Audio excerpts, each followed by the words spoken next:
Welcome back to Red Flags Rising. My name is Mike Hunnicky. I'm the co-chair of Hughes, Hubbard, and Reed's Sanctions, Export Controls, and AML Practice Group. With me, as always, is my good friend Brent Carlson, a director at Berkeley Research Group. How you doing, Brent? Excellent. Thanks, Mike. As always, glad to be here. Today is Thursday, April 17th, 2025. Brent, one thing we've seen as recently as this afternoon are letters from the U.S. Congress to various companies making various demands, whether it is about banks' participation in initial public offerings on the Hong Kong Stock Exchange by companies that congressional committees believe are military affiliated, whether it's questions from the House Committee on the CCP to chip makers, whether it's questions to Meta about its involvement in AI development with the Chinese government. One common theme, Brent, is China, China, China. Yep, you can definitely see these are geopolitical drivers and rising U.S.-China tensions. In light of these developments, we thought it would be useful to our listeners if we revisited and took a fresh look at one of our prior Fresh Looks posts, as always with the NYU School of Law's program on corporate compliance and enforcement. This one, Brent, is from March 14th of 2024, so just over a year ago. Expect Some Illumination, a fresh look at U.S. congressional hearings in the era of sanctions and export controls as the new FCPA. Brent, why did we write this article? Well, we saw a lot of activity in the last Congress in terms of different congressional committees launching inquiries into companies, again, driven by these geopolitical drivers. So we saw the House Foreign Affairs Committee was looking at export controls to China. We had the Senate Permanent Subcommittee on Investigations was looking into continued discovery of American technology in Russian, Iranian, and North Korean drones and missiles recovered on battlefields of Ukraine. That drew a lot of attention from those folks in DC. Absolutely, and we saw play out, indeed, even many months after we published this post, some of the consequences of not fully appreciating, perhaps, the risks of providing information to Congress and really letting Congress run with the information you give them. For example, in those hearings that you were mentioning, Brent, one thing I remember is that the first report that came out from the Senate Permanent Subcommittee on Investigations took the data that companies gave to that committee about their own sales, spun it in a very particular and very aggressive way, pointing out that there were massive increases of sales to Kazakhstan immediately following Russia's invasion of Ukraine and the imposition of very strict sanctions on Russia. And with a little bit of flair and pointing out the implausibility that those sales were intended to remain or believed to be remaining in Kazakhstan. You can't have a 100,000% increase in sales of washing machines to Kazakhstan where there's not a actual change in the underlying demand for those products without asking some questions about, well, why would they want the washing machines and what's in the washing machines that could be used for other purposes, just to use an example. I think, Mike, you make a really good point in terms of taking these congressional inquiries really seriously and thinking strategically in terms of how companies respond and provide information. Where does that information go? Does it go into some government storage vault, like at the end of Indiana Jones and Raiders of the Lost Ark? So this is just kind of sitting out there into infinity? Generally speaking, anything you give to any one part of the United States government, you need to assume from a defense perspective that every other part of the government at some point or another may have that information given to them.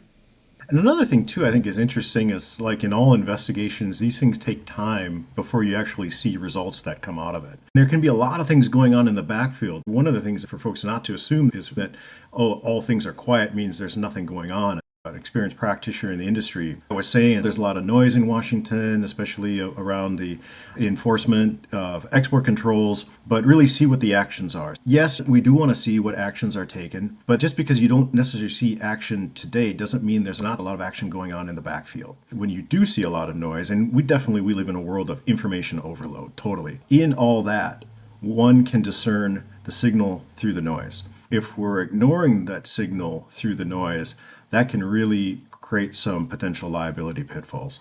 Absolutely, Brent. There is a huge amount of political theater in everything Congress does. Congress is not a judicial body, it is a political one. What? No It way. is, There's a lot of political theater. No, no way. yeah, I hate to break this to you, Brent. So I hope you're sitting down, and and our listeners too. It's not the judicial branch. This is the legislative branch. This is the branch where the horse trading is done. This is the branch where you don't really ask how the sausage gets made, but it's easy to look at the circus that sometimes is apparent and underestimate the seriousness of potential consequences.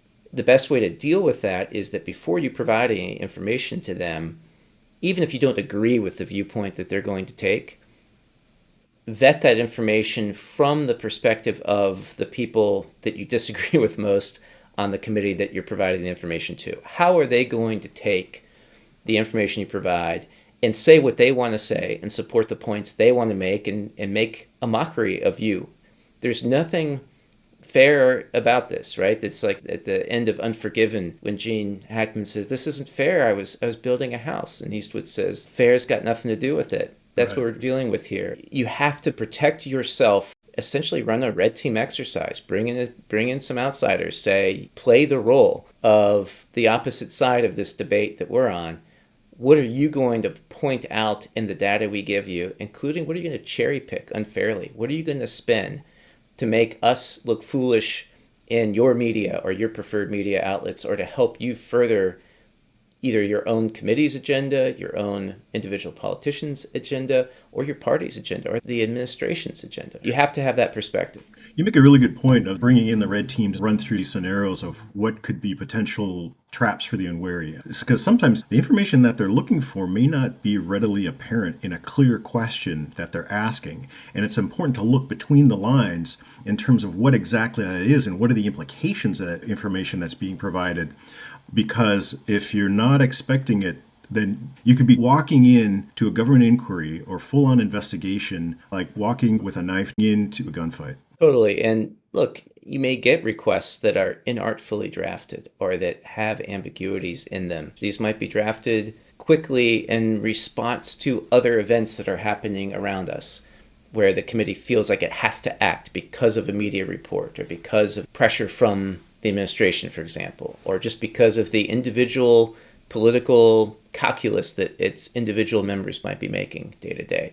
Don't dismiss it as non-threatening just because it's vague, it's unclear. Like any request for data, when you're dealing with a white-collar enforcement risk, just throwing a bunch of information over the transom and leaving it to the committee or to the Congress to interpret it however they want to interpret it in the first instance is really dangerous. The common concept of anchoring, where people are most likely to believe what they first hear about something, applies here. Take the initiative to anticipate what might happen and at least put your best foot forward when you provide the information. Going back to last year's Senate PSI hearings, I don't know whether this was done or not, but one would have hoped that before sending the information about country-specific sales to the PSI, companies and their counsel would have said, look, you're going to see a large spike in the sales to Kazakhstan.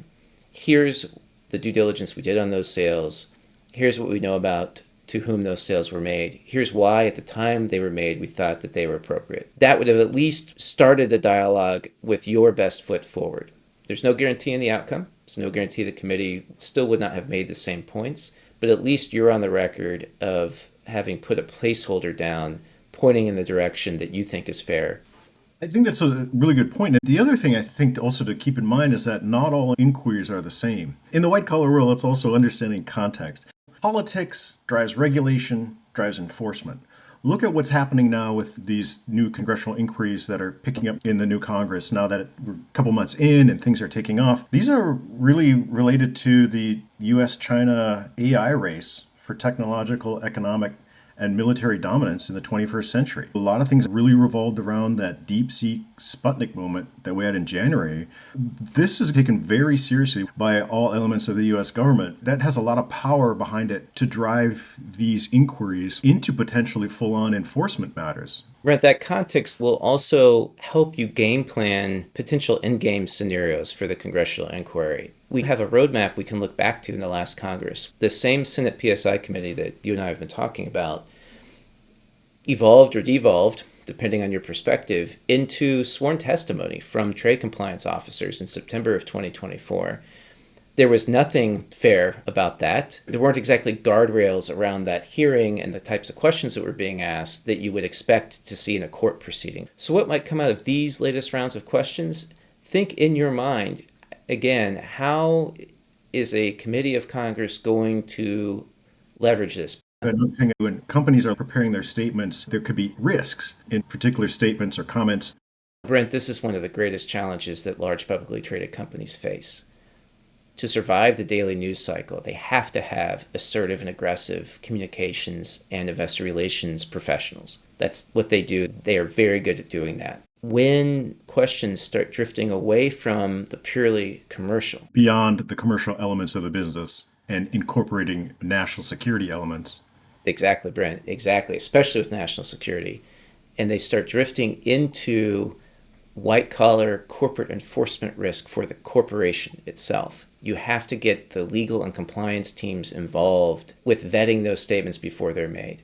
Like, I got a question. What about this scenario? What if I, as a company, I come out and say, I've been compliant with U.S. export controls? Let's say in my export compliance program, I haven't applied that awareness of a high probability standard. What should I be thinking? What should I be doing? You should be anticipating that someone from Congress might be asking you, well, how are you applying that standard? Boards and senior management should also be asking those questions of their own compliance officers to make sure that their current compliance programs also incorporate the full definition of knowledge, a point that the Senate PSI really hit on quite hard throughout last year, leading up to the December 18th, 2024 report that the majority staff issued. It's not really enough from maybe a Delaware law perspective, but also just from a dealing with Congress perspective to bring it into this current pod to say, are we dealing with this, and get the answer back, yeah, we've got a person who's responsible for export controls. The question needs to be asked, okay, how are we integrating the high probability standard into our compliance program, into our assessments of risks? When we do a deep dive into a particular purchaser or customer,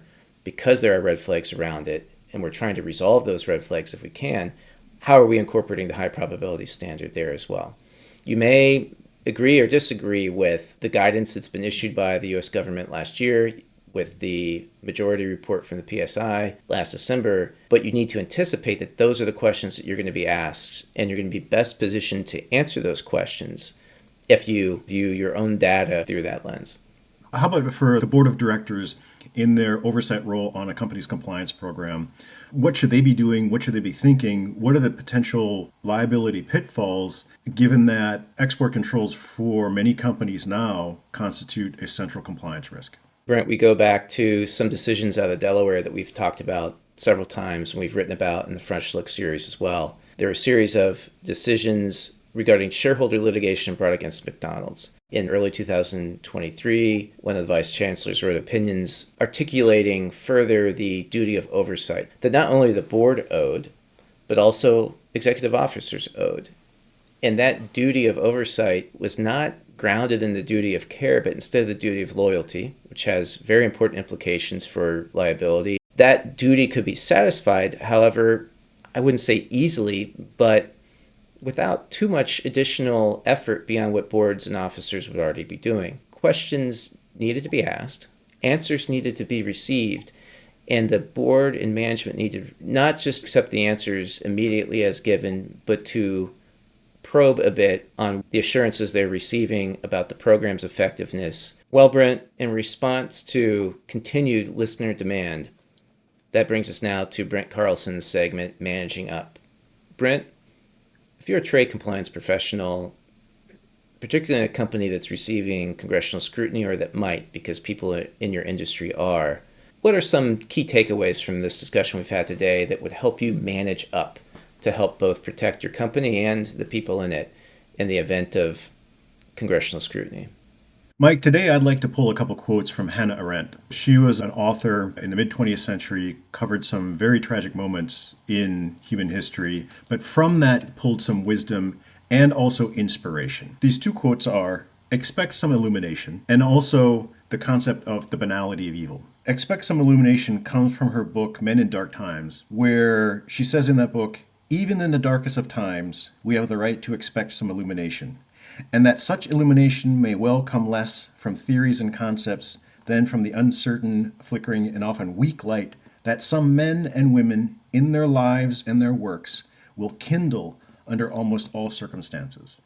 We're living in challenging times. People are going to stand up and meet these times. It's a reminder, too, that things do come to light. If there is scrutiny on particular issues, and there's the political drive, and it's part of the zeitgeist that is central to existential questions, issues for the country, there's going to be illumination on these issues. This gets to the second concept, the banality of evil. We may go through day to day and not really anticipate the full extent of the implication and impact of our actions, but there is a real world impact, and it's important to understand how that connects. Well, Brent, that was a darker than usual managing up segment, um, but But I from think the it's darkness certainly. comes light. From the But from the darkness darkness, comes light. but from the darkness comes light. Maybe unpacking, Brent, the first quote a little bit more. The idea here that strikes me is that the darkness might be perceived by different parts of the country in different ways. That some people might see the darkness as a domestic political issue. Some people might see the darkness as a geopolitical competition with rivals, real or perceived, from that perspective, clearly perceived. In either case, your point is this is going to be a crucible that really puts huge amounts of pressure on perceived pressure points. Some things just aren't going to go away. People aren't going to let go of things on both sides of the aisle in Congress, for example. They're going to keep at things. For companies dealing with a constant thorn in your side from Congress, for example, and it's just not going away, put yourself in the shoes of the people creating the issue and try to not necessarily take their view or agree with them, but try to think about how you can explain to them why you have a different perspective or why you think their concerns are misplaced. And that may be the illumination. They might be thinking they're going to get a different kind of illumination by keeping the pressure on you, but it may be you who needs to illuminate them. This takes work. This takes work, right? This is not easy, and we are, I think, by all accounts, as a society, slipping away from having civil discourse with each other, at least hearing people out and responding to people on their own ground. It's a bit heavy compared to what we envisioned the managing up segment to be, but I think it's a very valuable insight, Brent, that you have here, because people are approaching these issues with that level of seriousness, and it's important to appreciate that when you're dealing with them, when you're engaging with them. Otherwise, the problems are not going to go away. Look back at the PSI hearings last year. Several hearings, several reports. The problems did not go away. Maybe that was inevitable. Maybe it was not possible to make those problems go away. But the lesson from that for companies facing scrutiny today, whether it's from the House Select Committee on the Chinese Communist Party, whether it's from the current PSI committee, which has a new majority, but lots of familiar faces, taking that mindset into battle with you is maybe your best hope of success. Well said. Communication is key, dialogue is key, engagement is key. And at the end of the day, it's important to remember that even though we may be highly polarized and divided and approach issues from very different perspectives, at the end of the day, we are all in this together to help make the world a better place. Well said, Brent. Well, that concludes our latest episode of Red Flags Rising. Brent, it's a pleasure as always. Be well. Be well. Thanks, Mike.